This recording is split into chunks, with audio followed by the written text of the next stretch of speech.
True Sons have this area locked down. But if you can capture their control point, you'll be clearing the way for the settlement to take it over. So this is, the area we just sort of took a look at. But what's going on in this demo?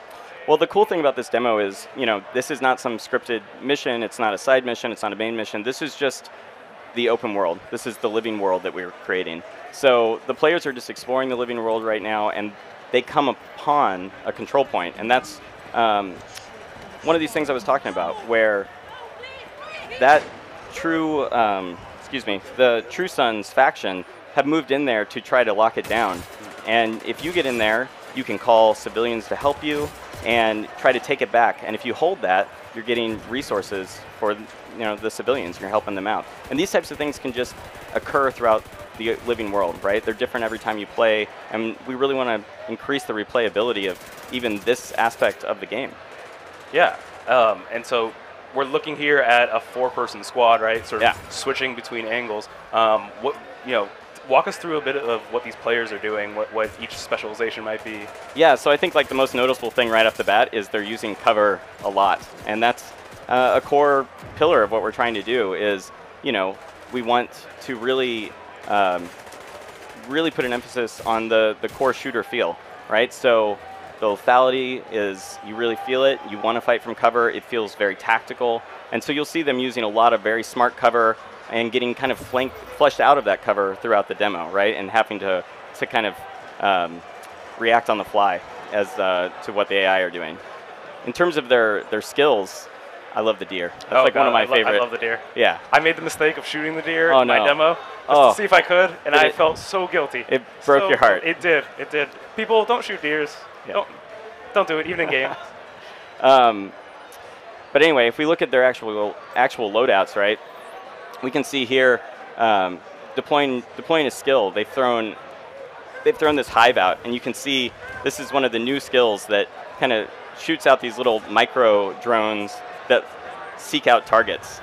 Kind of, once again, just like a new toolbox for you to play with. Here we're using another one of the new skills that lets you throw out this kind of explosive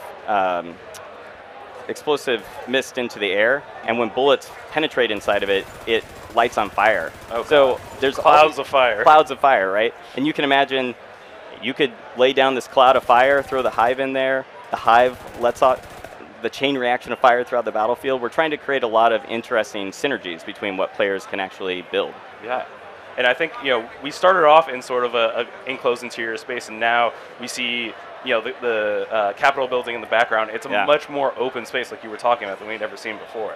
Yeah, absolutely. I think even that first building we went through, you could have come in through the second story or the bottom and attacked from all these different angles, and it feels like you have options. But then you get into an environment like this, and you could completely 360 flank around this space. There's tons of different tactical positions, and I really think it's going to add to the replayability of the game. I'm really excited about it. Yeah, and you're totally right. Just even seeing here trees and grass and greenery, in the hot DC summer feels like a total change of pace for the Division. That guy just got some sick loot out of that supply drop that was stuck up in the tree. We're trying to hide a lot of stuff like that around the space, which is cool. Yeah, so I mean, the environments are worth exploring too. Yeah, right? exactly. Yeah, you wanna pay attention and look around. Not only pretty, but they got loot. That's what this is really about. Just give me more loot. Yeah, right. Yeah. So here you can see, the control point is up. The True Sons have captured it. When you go in, you could totally try to take this control point back on your own, or you could call in nearby allies. So you shoot off a flare, and that actually calls civilians to come and support you and try to take this back, and then they'll hold it.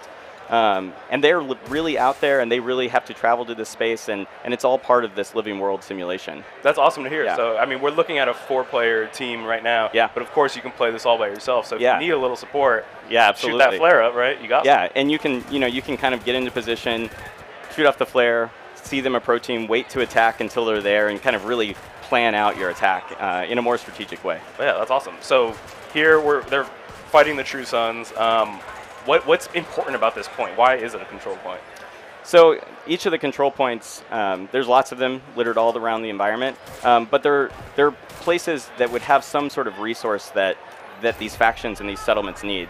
So it might be water supplies or food, or there's varying things that they go after.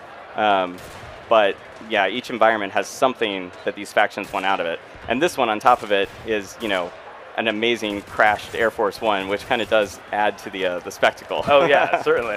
What I think what's cool that we're seeing here too. Yeah, you'll see the task force has just arrived from when he kicked it in. Sorry to. No, absolutely. But we get all these different perspectives, and you see how different you can play. You can be right up there in the middle with a shotgun, Like this person just pulled out their specialized weapon, which is the grenade launcher. And you actually have to collect special ammo for that. So you'll be collecting special ammo for your weapon as you play, and and then using it at really the right moment, right? So it's these big explosions of power that are super impactful on the battlefield. Yeah, we just saw the drone there as well. Yeah, this person just pulled out their 50 cal sniper rifle. It's pretty meaty.